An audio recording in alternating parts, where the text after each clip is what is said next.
Hello and welcome to Sleeping Over History, where the stories are old, the voices are soft, and the past is never quite asleep.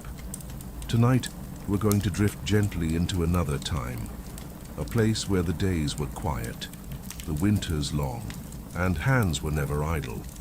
A world where warmth was stitched, not just felt, where scraps of fabric carried memory, comfort, and sometimes a secret. You're about to step inside a colonial New England home, not as a guest exactly, but as an unseen presence. A still observer in a room lit by flickering firelight, the air faintly scented with beeswax and bread. There's the low hum of voices, the soft scrape of wooden chairs on wide plank floors, and always, the rhythmic pull of needle through cloth. Tonight we're talking about quilting, not just as a craft, but as a way of life. We'll wander through four parts of this story, first immersing ourselves in the daily rhythms of early American households. Then we'll follow the quiet path of a colonial woman, one stitch at a time. We'll examine the hidden meanings behind some of these handmade treasures. And finally, we'll contrast the humble quilts of common folk with the ornate needlework of the elite, to see how threads wove through every layer of society. So settle in, let the past unfold slowly, like a quilt being laid gently across your lap. Let's begin. It's early morning in a modest New England farmhouse, around the year 1742. The light is thin and grey, just beginning to seep through the hand-blown glass of a small-paned window. The room is quiet except for the low crackle of the hearth fire, still smoldering from the night before. Outside, the world is hushed. Maybe it snowed during the night, or maybe it's just one of those still breath-holding mornings when nothing stirs. No carts yet on the muddy road, no roosters crowing, only the gentle creak of timber as the house stretches against the cold. Inside, the family is rising, slowly, deliberately. There's no electricity, no alarms, just the internal rhythm of necessity. The mother is already up. She always is. Her dress rustles softly as she moves across the wooden floor, her steps muffled by thick woolen stockings. She adds a split log to the fire and stirs the ashes with the practiced hand of someone who's done this more days than she can count. Soon, she'll be joined by her daughters, perhaps two, maybe three, depending on the year. The youngest, just barely old enough to sew. The oldest nearing marriageable age. They rise and dress by firelight, the room filling slowly with the scent of warming milk and toasted cornmeal. The kitchen is more than a place to cook. It's the center of the home, the heartbeat. Rough-hewn wooden shelves hold jars of dried herbs and beans, pewter plates, a small Bible, and over near the hearth a low basket. Inside it, a bundle of worn fabric squares, scraps of old dresses, old shirts, some nearly threadbare. This is the quilting basket. Not every day allows time for it. Chores are relentless. Water needs hauling, floors need sweeping with bundled. Brush bread must be kneaded, animals tended, candles poured. But the fabric waits patiently, and if there is a moment, after chores, or on a Sabbath, or beside a sick bed, the basket is brought out and the sewing begins. There's no rush in the way they handle it. No stress, just a quiet reverence. This isn't leisure, it's legacy. These hands sew what will keep a child warm in February, what will cradle a newborn come spring. As they piece their quilt together, they're stitching the memory of worn garments, of loved ones, a father's shirt, a daughter's apron.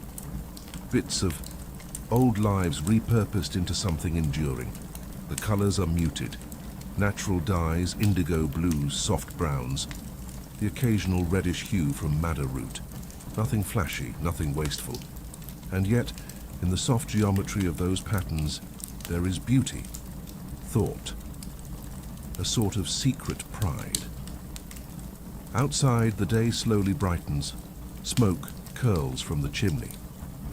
Her neighbor might pass on the road nodding once, Life continues on simple, slow, steady. And inside the home, a new square is being added. As the morning settles into day, the household comes alive in its own unhurried way. There's no clock on the wall.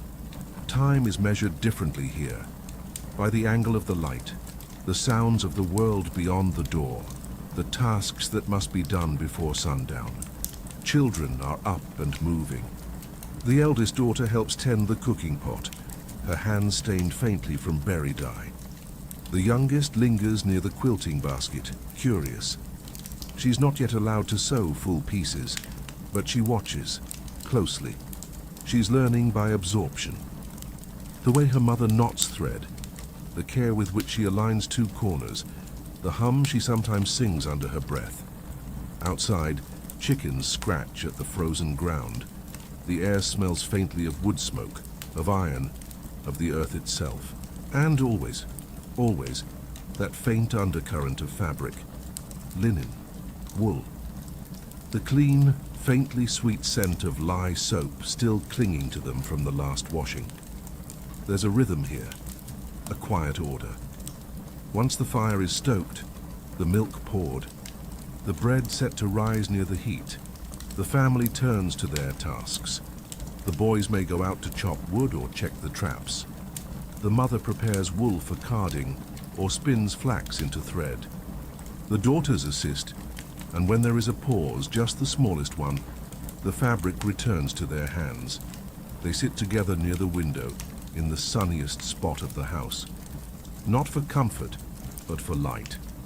The natural daylight is precious, a kind of daily miracle in a world without bulbs or switches. They waste none of it. Their sewing is slow, deliberate, each stitch small even, close. Some quilts are utilitarian, nothing more than warm layers. Others are special, meant for a wedding, or the bottom of a hope chest, or a child's first real bed. These are done with more care, patterns chosen carefully, maybe a patch with a secret, a symbol known only to the maker. The design isn't just art, it's storytelling. Geometric shapes that speak of journeys, seasons, beliefs. The repetition is calming. A row of triangles, a ring of stars. The steady movement of needle through cloth over and over becomes almost meditative. Outside, the sun begins its slow descent. They'll sew until the light fades, and even then, perhaps by firelight, just a few more stitches. Eyes squinting. Fingers sore, and yet no one complains. Quilting here is not only duty, it is a kind of grounding, a way to keep the hands moving, the mind still, a way to pass the stories of the family, not with words, but with thread. As autumn gives way to winter, the rhythm of the household shifts slightly, not in speed, but in emphasis. The days grow shorter, colder, the mornings are darker, the wind finds its way through every tiny crack in the wall, and the quilt basket is never far from reach. Winter is quilting season. The hard labor of harvest is over, and the family's focus turns inward. Indoors, the warmth of the hearth becomes the center of everything. It's no longer just a place to cook, it's where they live, work, and gather. Blankets are tucked tightly around window frames, and woolen shawls are worn even inside. In this slower season, there is more time to sew. Long afternoons, early sunsets, evenings stretched out like blank canvas. In many households, this is when the quilting frames are brought down. Wooden rectangles that can span across a whole room, suspended from ceiling beams, lowered carefully, when needed and tied up again when not. The frame is communal. Mother, daughters, neighbors, they all gather around it. Four corners, four pairs of hands, moving together in a kind of quiet choreography. And the conversations that unfold at those frames are just as important as the stitches. It's a space for gentle gossip, for storytelling, for silence, for memories. Sometimes the frame becomes a kind of confessional. Sometimes it's just the place where everyone is too focused to speak at all. The sound is soft, fabric brushing fabric, the subtle pop of a thread pulled tight, the occasional clink of scissors against a pewter plate, a lullaby of labor. Outside, the snow falls silently. It muffles the world. There are no carts, no footsteps, just the hush of winter pressing in. And inside, under low ceilings and candlelight, the quilt grows, inch by inch. A new section is added, a memory stitched down, a corner finished. There's something sacred in it, not in a church sense perhaps, but in the way repetition becomes devotion, in the way warmth is made, not bought. In the coldest months, quilting is survival, not just physically but emotionally. It's what keeps hands from idling, keeps minds from wandering too far into the dark. It's something to do while waiting, for spring, for letters, for life to change. For now, they stitch, quietly, together. Though much of quilting took place within the home, it didn't stay confined there. Quilts traveled.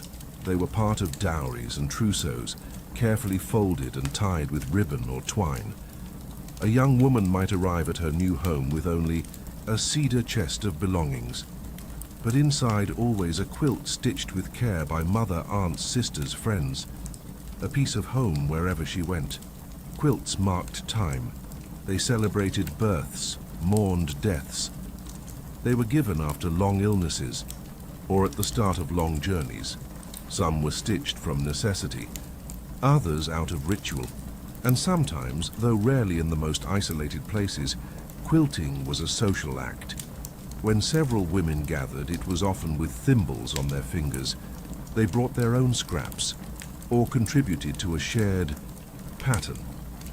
There was always a reason: a wedding, a new baby, a church fundraising fair. These gatherings were called quilting bees. They weren't loud or raucous, but there was joy in them. Laughter, often muffled behind a hand. Quiet comparisons of stitches. Gentle boasts about how straight one could keep a line, how tiny a stitch could be made. No machines, no rush. Just stories and squares. At the end of the day, the frame might hold the beginnings of a quilt top, colors arranged like a soft mosaic. And the room would hold something else, a sense of togetherness, even among women who lived miles apart with forests and frozen roads between them. Quilting was connection. A line thrown across distance and time, and it wasn't only for women either. Sometimes a father carved the quilting frame. A brother might help dye the fabric with onion skins or crushed walnut shells. Children learned early. A boy might be praised for a neat patch sewn during recovery from illness. A girl might practice her stitches long before she understood the meaning behind the patterns. Quilting was part of the background, like wind through trees, like the creak of floorboards. It was never announced, but always present. And through it, lives were remembered. Loved ones were honored. Warmth was passed hand to hand, generation to generation.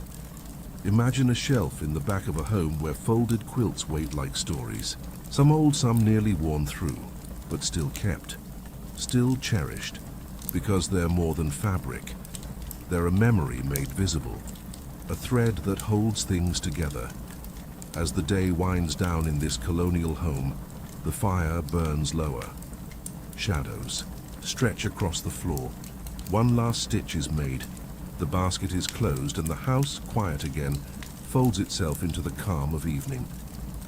Her name was Mercy Blake, born in 1715, in a modest timber-framed house near the edge of a Massachusetts village, the kind of place where the trees still pressed in close and winters came early and stayed too long. Mercy was the third of 7 children, quiet, watchful, the kind of child who listened more than she spoke, who noticed the way her mother stirred broth, or how her father's boots landed with different weight on the floorboards when he was tired. There wasn't much softness in Mercy's world, not in the seasons, not in the sermons, not even in the fabric of daily life. But there was her mother's quilt. It lay folded at the foot of the bed she shared with 2 sisters. The colors had faded, but the stitching held. It smelled faintly of lavender and wood smoke and something else something like time. She used to trace the seams with her fingers before falling asleep, imagining what each shape might mean. A square of blue from her mother's apron, a patch of red from an uncle's coat who'd long since gone west. She learned to sew early. At first just to mend socks, patch elbows. Later she was allowed to piece small scraps together. Her mother showed her how to cut with care, how to hide the knots, how not to tug the thread too tight. And while her brothers learned to plow and tend to fences, Mercy was learning how to make beauty in secret. Not flashy beauty, not lace or silk, but quiet, lasting beauty, in rows and lines, in cloth. By 10, she had pieced her first small quilt. Nothing complex, just squares, worn, fabric, mostly browns and grays. But when it was done and she held it up to the light, her mother smiled. And Mercy felt something she would carry her whole life, that a quilt was more than warmth. It was proof of time, of effort, of presence. As the years passed, she sewed in every season, quilting through spring storms and autumn winds. Her hands grew faster, her stitches neater. And when illness struck her eldest sister, a long, quiet illness, it was Mercy who made the quilt for her bed. It was the first time she stitched with urgency, with meaning beyond the pattern.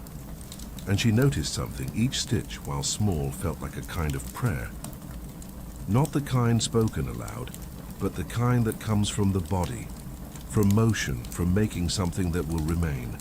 By 15, Mercy was known in the village for her needle, not in a way that drew attention, but in the way people remembered. To ask her to help when there was a wedding or a child on the way. She rarely said no. She didn't speak of dreams, not openly, but she kept a box beneath her bed with folded cloth inside. Pieces she liked too much to use just yet. Patterns she copied on paper scraps. Threads dyed with bark and berries she found on long walks alone. And when she stitched late into the evening, she imagined, softly, almost shyly, a house of her own. A frame hanging from the beams, a quilt in every room. A daughter, maybe, sitting beside her with thread looped over her finger. Not yet, but one day, for now she sewed, through seasons, through sadness, through joy. And with each passing year, her hands told a little more of her story, in fabric.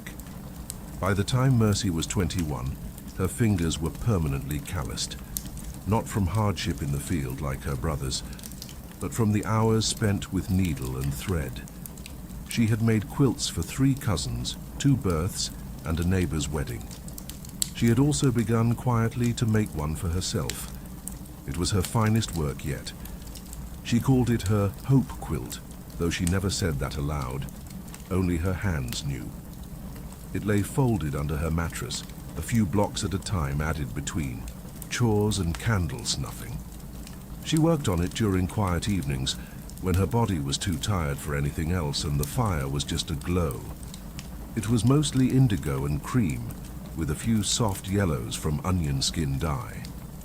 The center square was made from a piece of her father's old Sunday shirt, frayed at the collar but still strong. Around it, a border of tiny triangles, pieced together so carefully that even her mother paused to admire them. Marriage in Mercy's world was expected, but not rushed. In the village, options were few. Most men left young for land or trade. The ones who stayed were steady, quiet, like her. And eventually she married a man named Eli, a carpenter, kind eyes, a soft way of speaking. He didn't ask for much, but he built their home with his own hands, a small saltbox house on the edge of the forest, just far enough from the village that the silence settled deep. On their wedding day, Mercy gifted him her quilt, the one she'd sewn in secret for years. He didn't say much when he saw it, just ran his hand over the stitches, nodded, said it felt warm already, and that was enough. Their life together was not dramatic, No grand travels or parties, but it was full, with wood stacked against the house, with laughter muffled by snow. With bowls of stew on cold nights and the sound of a saw in the morning. Mercy made curtains, Eli made chairs. In the spring she planted calendula for dye. In the fall she dried marigolds by the hearth.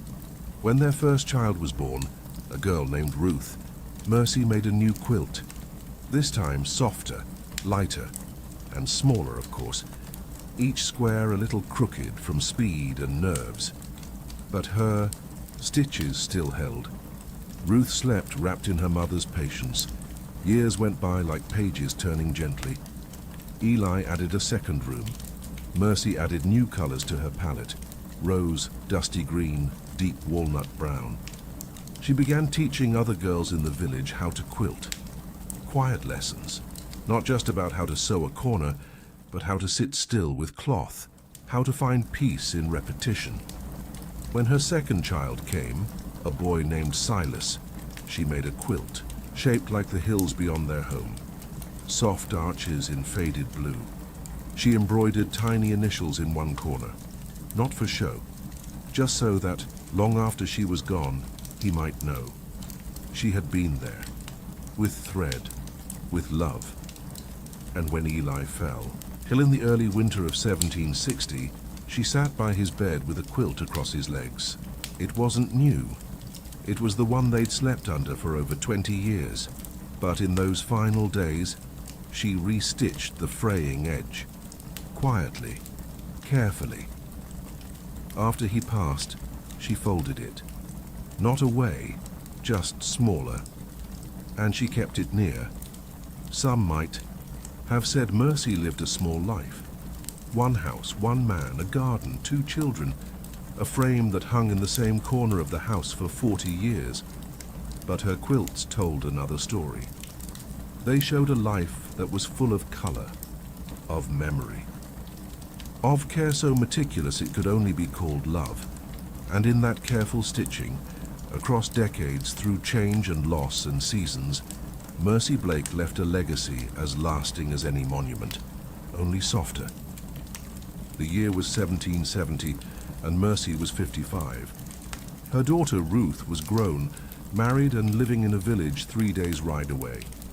Her son Silas had taken to carpentry like his father, but with bigger plans. He wanted to build ships, not chairs. He'd left for the coast, carrying with him a rolled quilt and a carved wooden box of tools. The house was quiet now, not in a lonely way, but in a way that echoed. She had never feared solitude. But this was something different, a stillness that crept into her bones. She found herself rising earlier, simply to have purpose, tending the stove, checking on the sea, herbs, walking the edge of the field even when there was nothing to see, and she quilted, more than ever before, not for a wedding, not for a child, but for herself. For the sake of the stitching, she returned to older patterns, ones she hadn't used since she was a girl. The tree of life, the log cabin, a few stars. Sometimes her hands moved before she'd even chosen. Colors, muscle memory leading thought. And there was comfort in that. There was something meditative in the repetition. Needle in, needle out. The whisper of fabric pulled taut. The measured rhythm gave her days a kind of quiet scaffolding, a structure the outside world no longer provided. Outside, the colonies were changing. There were more soldiers now, more flags, more tension. The men at the tavern spoke with tight voices, and there were whispers of Boston, of tea, of protests. Mercy heard it all, though she didn't often comment. She had lived through many things. Not war, not yet. But loss, hunger, harsh winters, disease. She knew how quickly a world could shift. Still, her hands kept steady. One afternoon, she was visited by a young neighbor, a girl named Eliza, barely 16, shy, thin, newly betrothed. Eliza brought a handful of worn cotton scraps. Nothing much, just bits of her mother's dress, a piece of her brother's shirt. She wasn't sure what to make with them. Mercy welcomed her in, set a stool near the window, unfolded a quilt across their laps, and without fanfare she began to teach again. That became the rhythm of that year. Quiet mornings alone, afternoons with Eliza, slowly building a quilt of memories for a life just beginning. The colors were brighter than Mercy was used to. A vivid blue, a soft orange. But she found herself drawn to them. Hope, perhaps, has a color. Sometimes she thought about the first quilt she ever made. Crooked seams, mismatched squares. Her hands had changed since then, but the impulse had not. To create something lasting, to make beauty out of the worn and familiar, to mark time, softly, lovingly, with thread. Mercy lived into her 70s, a long life by the standards of her time. Her hair turned silver, then white. Her hands grew stiffer, her knees slower to bend. But her fingers, even in the end, remembered how to hold a needle. She no longer worked at a full quilting frame. It had been taken down some years before when lifting her arms grew tiring. But she kept a lap quilt on her rocking chair. She called it her little project.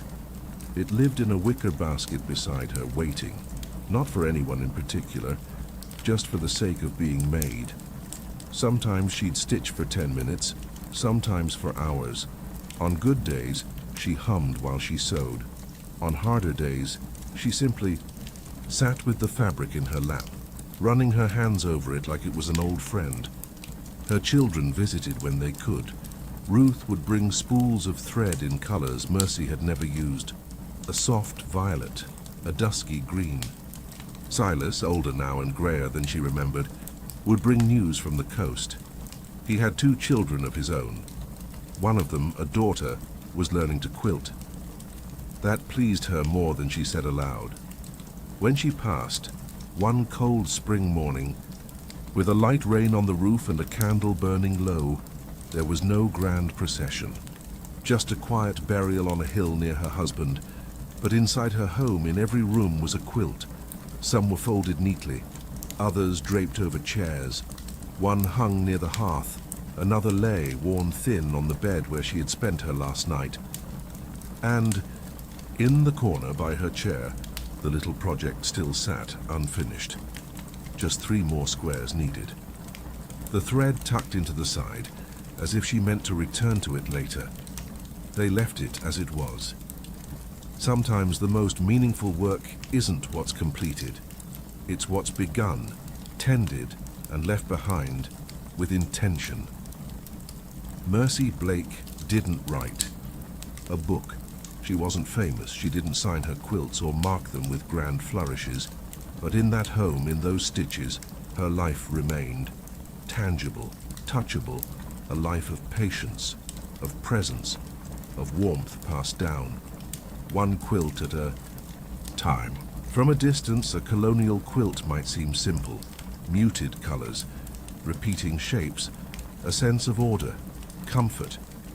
But look closer, and the picture starts to change. Because in those tiny stitches, in the repetition of stars, or the quiet rhythm of triangles, there's something else, intention. It's easy to forget in our world of fast fashion and factory-made goods that once every square of cloth came with a choice.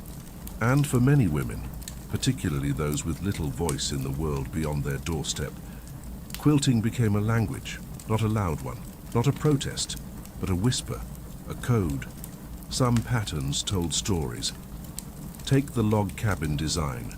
Small, rectangles radiating out from a center square.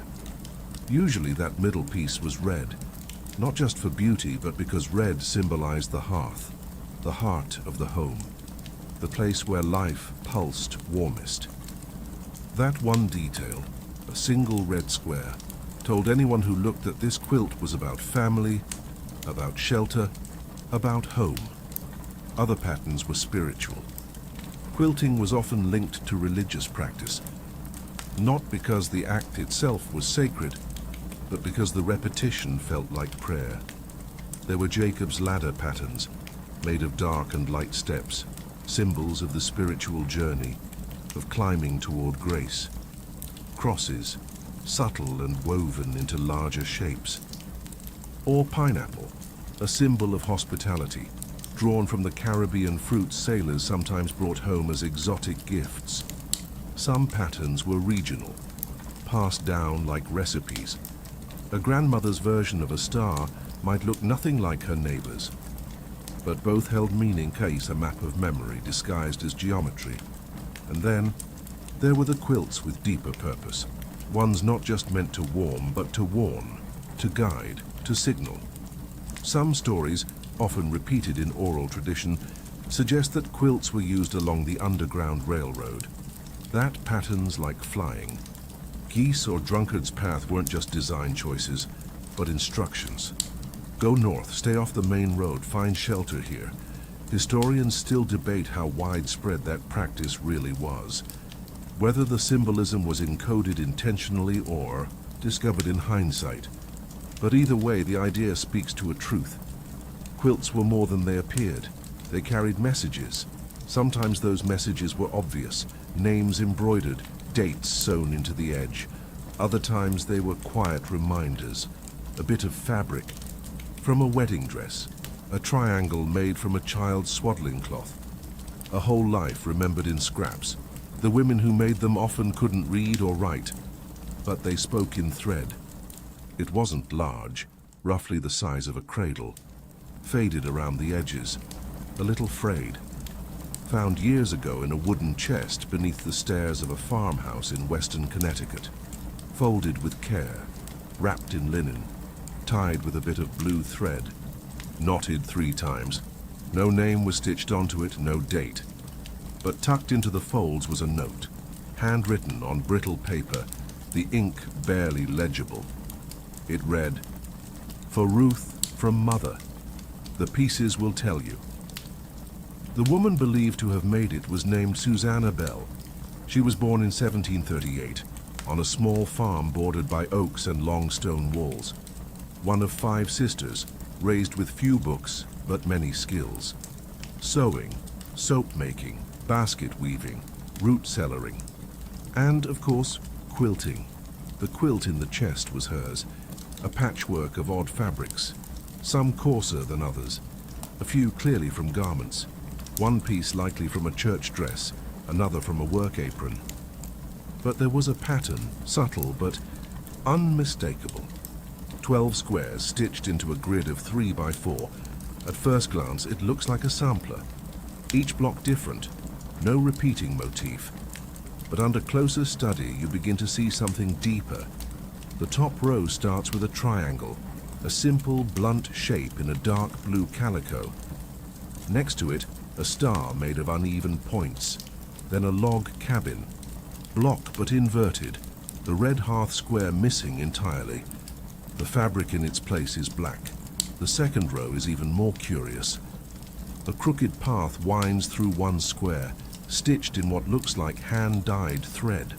A faint cross in another, barely visible, unless caught in the right light.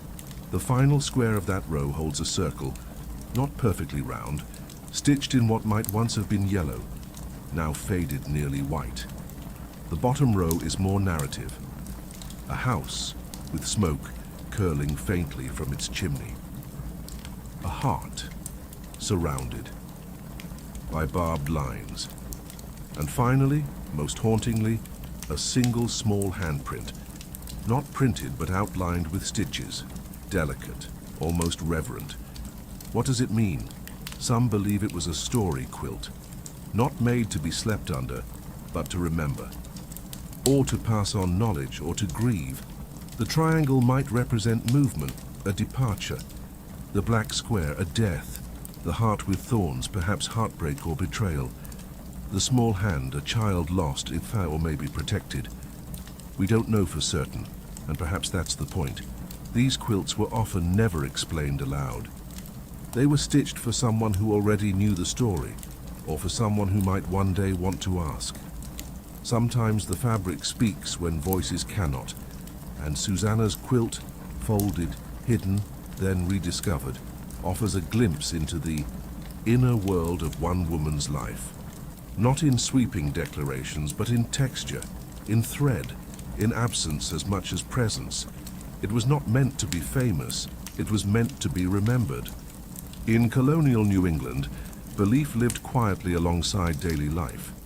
You wouldn't always hear it in church or see it in law, but it lived in whispers, in charms tucked behind door frames, in the way people stirred their tea clockwise or hung a sprig of rosemary above the cradle, and yes, in quilts, because quilts, after all, were more than cloth and stitching. They were boundary and shelter. They were made in moments of hope, fear, love, grief, the very stuff that stirs folk magic into being. Let's begin with the 9-patch. To the eye, it's a simple design. 3 rows of 3 squares, a child's first pattern.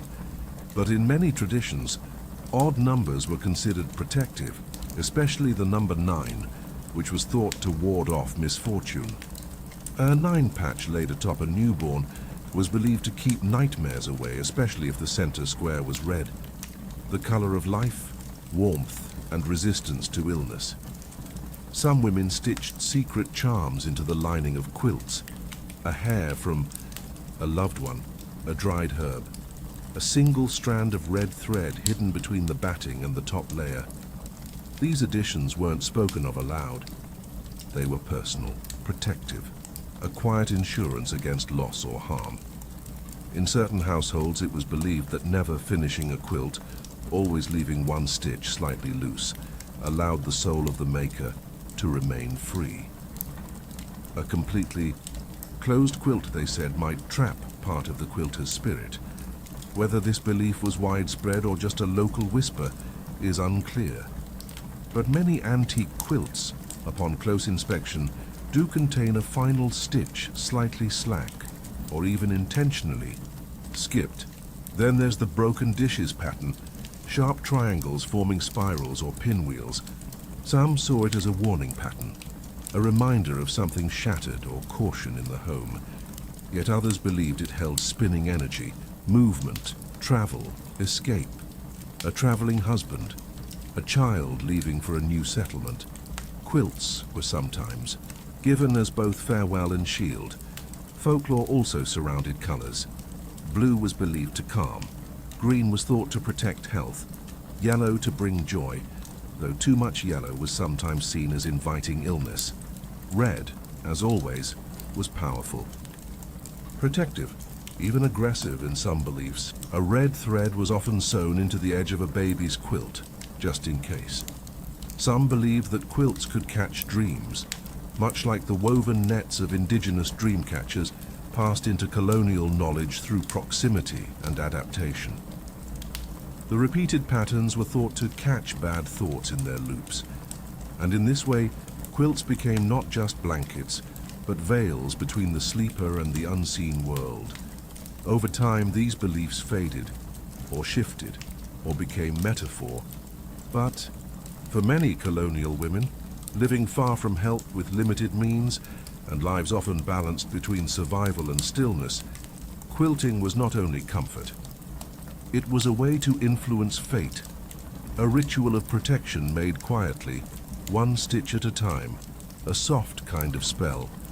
And if you listen closely, you might still hear it, in the hush of needle through cloth, in the quiet symmetry of blocks, in the way a quilt holds heat through the coldest night, a quiet guardian, waiting. Not every colonial family had a Bible with gilded edges or inked family trees. Sometimes history wasn't written, it was sewn.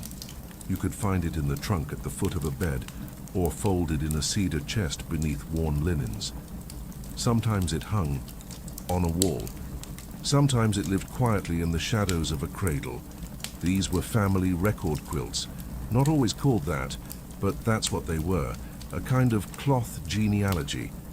Imagine a quilt stitched over decades. Each block added not for symmetry, but for memory. One square in deep navy for a winter wedding, another in faded pink calico from a mother's last dress, a strip of muslin embroidered with initials, a star for each child, stitched in a different pattern or color, an appliqued house with 7 windows, one for each person who once lived there. Some families stitched dates into the corner blocks.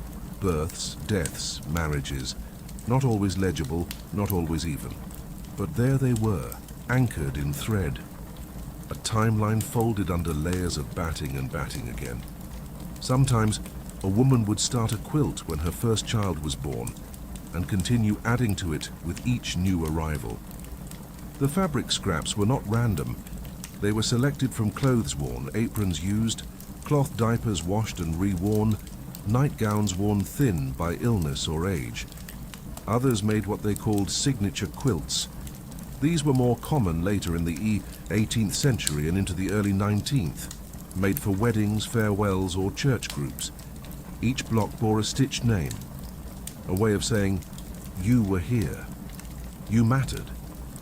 But in more modest homes, signature quilts were quieter. A lock of hair stitched under fabric, a birthstone color woven into a star. Even the number of stitches in a single corner sometimes held meaning. 16 stitches across for 16 years of life. Many of these quilts were never spoken of. They weren't meant to be displayed. They were tucked away, pulled out at important moments to show a daughter before marriage, or a granddaughter on her first day away from home. The fabric aged, the colors dimmed, but the meaning stayed. A patch from a brother's coat, a square of morning black, a cheerful gingham from better years, altogether laid down like coordinates, a map not of places traveled but of who traveled, and when and why. Some quilts told stories without a single word. They were archives of love, loss, birth, movement, hope, a family's private ledger, written in thread. And in a time when many people, especially women, left behind no letters, no paintings, no property deeds, quilts became testimony, proof that they were here, that they loved, that they remembered, and that they expected, hoped, really, someone would remember them in return, not by name, but by square. If you stepped into a wealthy colonial home in Boston or Newport around 1750, you might smell beeswax and fine imported tea, hear the clink of porcelain from England, see a parlor furnished with carved walnut chairs and silver candlesticks, and near the window, a frame, but not for patchwork. Not for warmth. This frame held a coverlet or counterpane, the upper crust's version of a quilt. Decorative, delicate, and almost never used to sleep beneath.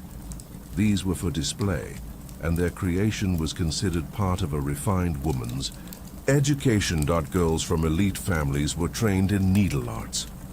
It wasn't just about sewing. It was about virtue, discipline, grace. A young lady's skill with a needle was often equated with her moral character. A neat sampler suggested a neat soul. These textiles were elaborate. Some were made of imported silk or fine cotton from India. The stitches were tiny, not for durability but for daintiness. Satin stitches, French knots, complex applique. These women weren't piecing together worn garments. Their fabric came new, unblemished. The designs, often floral or mythological, sometimes biblical scenes stitched in pale thread, less geometry, more storytelling, but in the classical style. Think urns, garlands, peacocks, not stars and triangles. The labor was real but different, less about utility, more about refinement. Quilting in elite circles wasn't about survival. It was about symbol. A stitched bed cover might be brought out only for special guests. A conversation piece, a sign of cultivation and good taste. And when not on display, it might be wrapped in muslin and stored in a cedar chest, away from dust and hands. This needlework was never anonymous. Unlike rural quilts, which were often made by groups of women and rarely signed, elite handiwork was sometimes initialed, even labeled. A stitched corner might read AES, aged 14.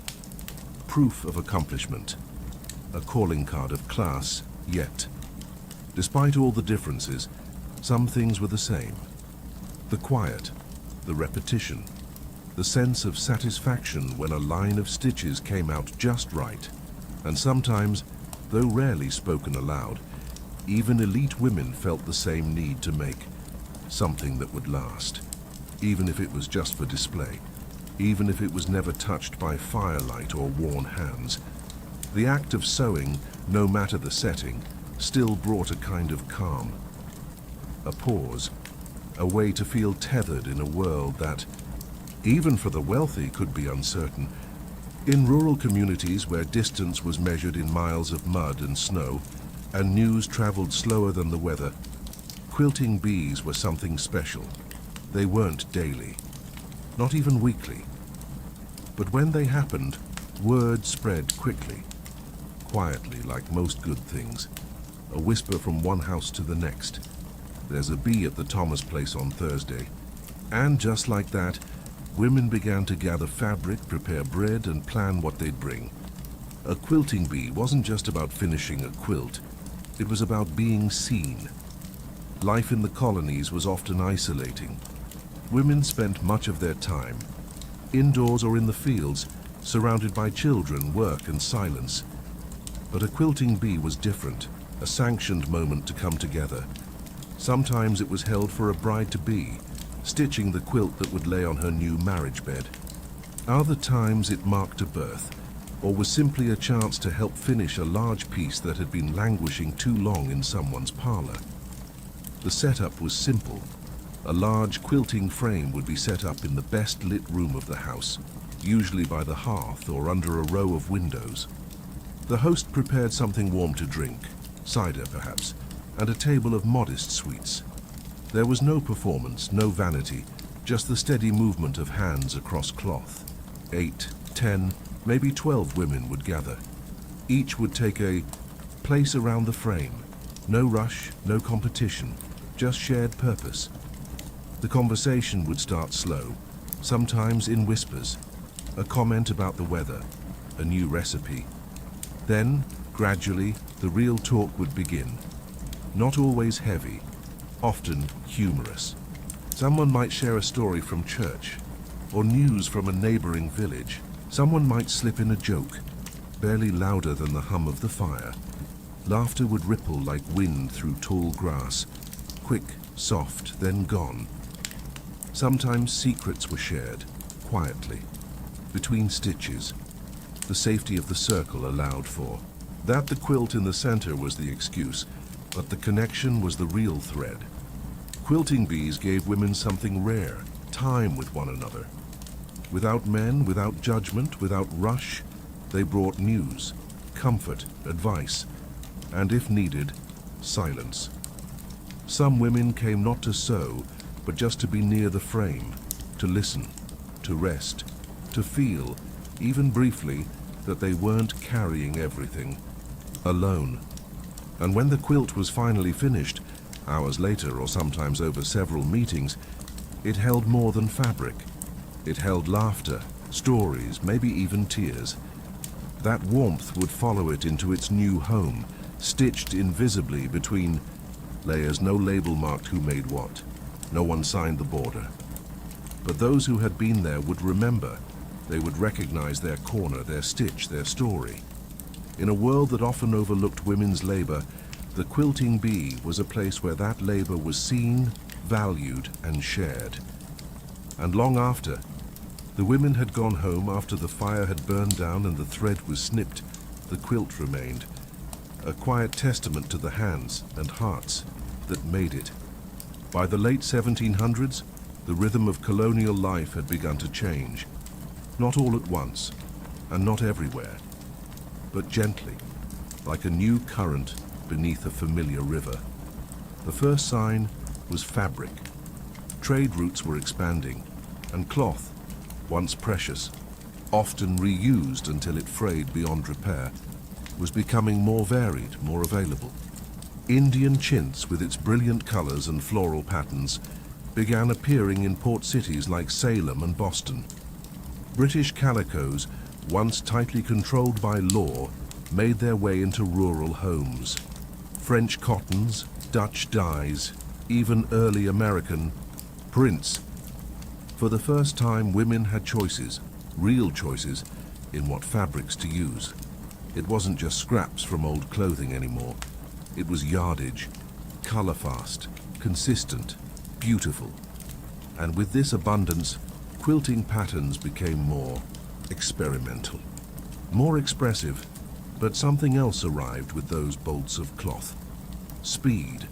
The first sewing machines wouldn't become common until decades later, but even before that, the idea of faster stitching began to shape expectations.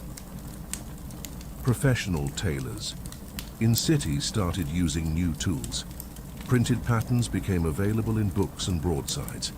The slow, quiet art of making a quilt entirely by hand began to feel older, less fashionable, less necessary. In elite circles, hand sewing remained a symbol of refinement, but even there the pressure of efficiency whispered around the edges. Store-bought coverlets became a status symbol, a way of saying, we can afford not to make our own. For rural women, this shift came more slowly. A quilt made at home was still warmer, still necessary. But even in those spaces, small changes crept in. Maybe a neighbor bought a bolt of fabric instead of saving scraps. Maybe someone used a printed pattern instead of one passed down. Maybe a girl stopped learning to stitch because her mother had less time to teach, or fewer reasons to sew. The quiet craft that once moved steadily from mother to daughter was now competing with broader forces: fashion, industry, modernity. Some women adapted. They joined sewing societies, learned new stitches, balanced the old patterns with new cloth. Others simply kept quilting the way they always had, in silence at night when the house was finally still. It's easy to look back and think of this time as the end of something, but maybe it was more of a folding. Like a quilt being folded and stored. Not gone, just put aside for now, waiting to be opened again, because even with more cloth, faster thread, printed guides and ready-made blankets, quilting never disappeared. It simply changed form, and the women who stitched by firelight kept stitching, even if no one was watching, even if the world was speeding up. Because some things, warmth, memory, care, aren't meant to be rushed. By the early 1800s, the world was spinning faster. Cities were growing. Newspapers were more common than quilts in some households. The clatter of machines echoed in factory towns. Steam, iron, cotton gins, trains, and yet, somewhere in the background, quilting carried on. Not always as necessity. Not always in the same homes where it began. But in quieter corners, the needle kept moving. It's easy to imagine that with the rise of mass-produced blankets and factory-made bedding, quilting would have faded into memory, a relic of rural hardship. But that's not quite what happened. Instead, quilting shifted. It found new homes in abolitionist circles, where women stitched symbolic quilts for fundraisers and anti-slavery fairs. In the hands of freed black women, quilting became a tool of economic independence and cultural preservation, rich with African design influence and storytelling. In immigrant communities, Old World patterns mingled with New World cloth, and in rural areas, the heartland and highlands, quilting remained what it had always been: comfort, ritual, connection. By the late 19th century, quilting was being taught in schools, exhibited at fairs, collected, catalogued. Women who had once sewn alone in candlelight were now meeting in groups, sharing their stories aloud, stitching in bright rooms with laughter overhead. And though machines entered the picture, foot-pedaled singers, electric whirring devices, the essence of quilting remained: the thread, the layers, the story. Even today, if you visit an old farmhouse or browse a dusty attic or attend a small-town estate sale, you might come across a quilt. It might be worn, faded, a little fragile around the edges, but look closer. There's meaning still there, a pattern repeated with care, a color chosen deliberately. A patch that clearly didn't match, but must have mattered. Modern quilting still exists, of course. There are quilting blogs, clubs, exhibitions. Some quilts are made with laser precision. Some are abstract, even avant-garde. But the heartbeat beneath them, it's the same. A person, often a woman, sitting quietly, choosing colors, remembering something, stitching slowly, making sense of time, grief, hope, and identity, one small seam at a time. The colonial women who stitched by firelight couldn't have imagined rotary cutters, or fat quarters, or international quilting festivals, but they would have recognized the feeling, the soft rhythm, the comfort. The work done by hand, not for glory, not for display, but for warmth. And maybe even now, as you rest and drift and breathe a little more slowly, you can feel that thread, that quiet, careful thread, stretching from a hearth in New England to wherever you are right now, still holding, still soft, still enough. And now, as our journey through thread and time draws to a close, let's take a moment to settle, not into answers, but into stillness. You've walked slowly and softly through the rooms of a colonial home. You've watched hands, calloused but steady, move a needle through worn cloth. You've sat quietly beside women whose names may be lost to history, but whose stitches remain. You've met Mercy Blake, with her quiet strength and threadbare dreams. You've traced the patterns in a cradle quilt left behind in a box. You've listened to the laughter and hush of quilting bees and heard how superstition once hid inside a square of cloth. You've seen how quilting changed, how it stayed, how even now it shows up, in museums, in attics, in hearts. But perhaps more than anything, that you've seen how something so soft can last so long. A quilt isn't loud. It doesn't announce itself. It doesn't argue or demand. It just is. It warms. It remembers. It holds. And maybe that's what you need too. Not a grand ending. Not a perfect closure. Just something quiet to carry forward. As you rest now, wherever you are, in a bed or a chair, or just drifting inward, imagine a quilt being pulled gently across your body. Not heavy, just enough. Worn soft with time. Maybe stitched with memories not even yours, but somehow familiar. A corner turned up where the fabric faded faster. A spot where the thread is doubled, stitched again and again, as if someone needed to be sure it would hold. That's what this has been. A stitched story. A slow unfolding. A soft remembering. And now it's time to let it fold again. Let the fire burn low. Let the house fall quiet. Let the past settle back into stillness. You don't need to carry anything with you. Just rest, just breathe, and let the thread remain. Thank you for listening to Sleeping Over History. Sleep well.